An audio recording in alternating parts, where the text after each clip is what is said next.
Hi guys, welcome back. This is video part 25. In this video we are building the bed frames.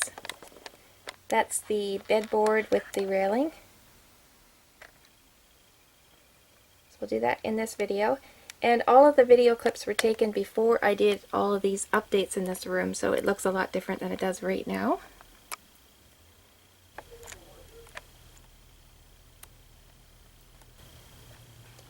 Alright, to build the bedboard itself, I just used a piece of cardboard. I used an X-Acto knife, a pair of pliers, a paintbrush, some regular tacky glue, and some twigs.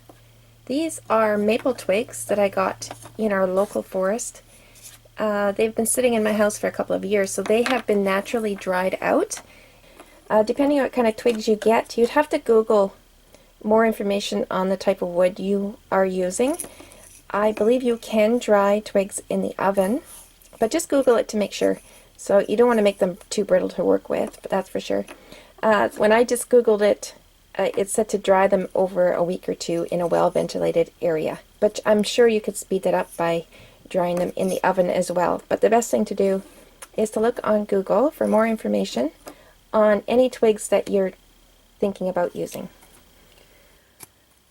So my bedboard I chose is just a thin piece of cardboard, and you can tell it's not straight, but I cut it to fit exactly into that little spot, and it just happened when I glued everything together, it just ended up a little bit wonky on the inside of that cubby hole. So using a paper template, I was able to cut myself a perfect piece, and once that's in place and the railing's on and everything, won't even notice.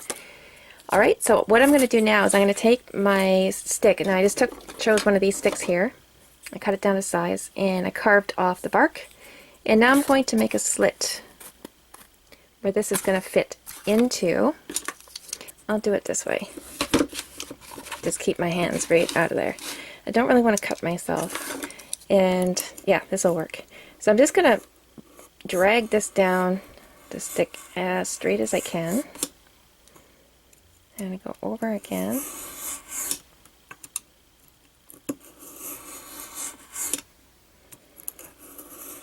And I'm angling my knife a little bit just so I can cut out a little notch. There we go. I'm getting a nice slit out of there. I don't know if you can see that. Alright, I got it. That will stay in place all by itself, but I'm going to add some glue, of course, and I'll just paint it right inside. I've been using my paintbrush to put the glue in, and somebody left a comment that they have syringes for putting glue where you want it. And I looked on Amazon and I found one, so I'm just waiting for my next paycheck, and I'm going to order a little syringe made for glue. This does the job though. It's not something I'm going to run out and spend money on if I couldn't afford it. I think they're like $5 or something.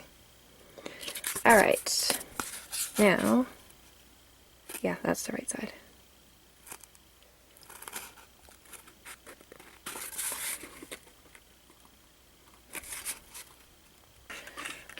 Okay, just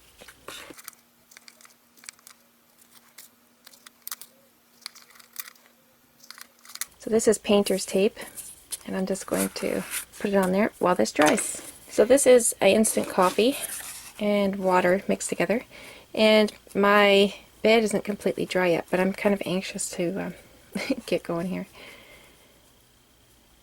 So I'm just going to stain this. I love instant coffee stain. It has such a, you can make it such a rich color. I love that. I love that rich color. Alright, I'm going to dry this now with my hair dryer. So I think I like that color the way it is, so I won't put a second coat. But you have to seal in instant coffee. You have to seal it in because it can get rubbed off, and if anything wet touches that, it would leave a white spot. So I always spray it first, and then I put on a brush-on sealer as well. So I spray it with this. So I'm going to take it outside and give it a good spray. And then after that spray is dry, then I put on a brush-on sealer as well. So for my frame for the bed to have something to sit on, I'm just taking some paper clay and I'm going to put it over top a strip of cardboard. I'll just use a thin layer. I'm going to let this thoroughly dry, and then I'm going to paint it the same color as my walls. I'm just using paper clay just so that even though you can hardly see it, I can still see it from the front of the house. So I just don't want to see plain cardboard under there. So I'm just giving a little bit more interest is all. And it'll give something a little extra for the bed to sit on. Alright, I got some glue on the back of my little brace. There we go. Okay, and I already have my brace on the other side already installed. Alright, we're in the next day now, and I decided that the clips that I took last night were just too dark to continue, so I dumped those, and I'm just going to recap what I did. After I got my bedboard placed in there and I knew it was going to fit and everything, you see that frame right there, that one up against the wall that I glued in, I took tacky glue. Once I knew that the bedboard would fit, everything was perfect, I took tacky glue and I painted it along the top edge of that bedboard.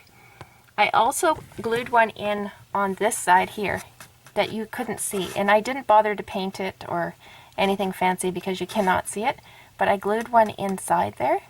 So this end of the bedboard had something to sit on. So I put tacky glue on the top edge of that as well, and all along the edge of the bedboard, that part that goes against the wall.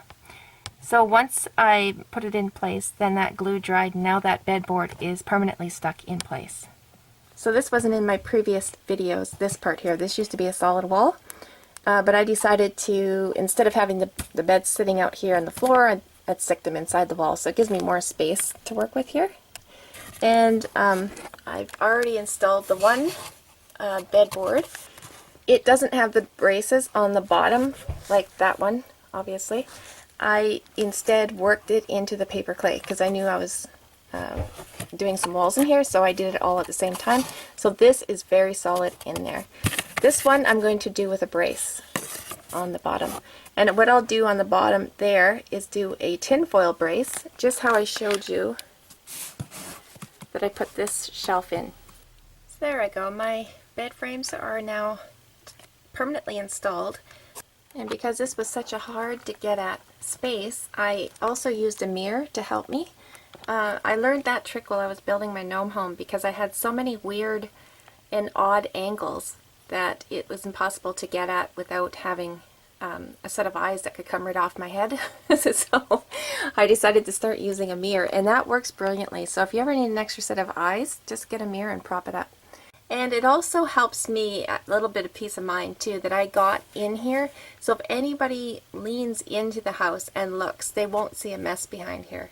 There was no way I could do that without having this working for me as an extra set of eyes. Alright, and you can see I have mattresses on the floor. So these are cute little mattresses. They don't take very long to make at all, actually, and I did get it on film. Alright guys, we'll end the video here, and I didn't get this part on film, this curtain part here. This is just scrap fabric, and I actually just hot glued it into place there. Hot glued it all the way around and right down to the floor on this side. So they both open up in the middle, but they're glued on each side of the round part. Alright, so we'll head over to the next video that's going to show you how to make the mattresses.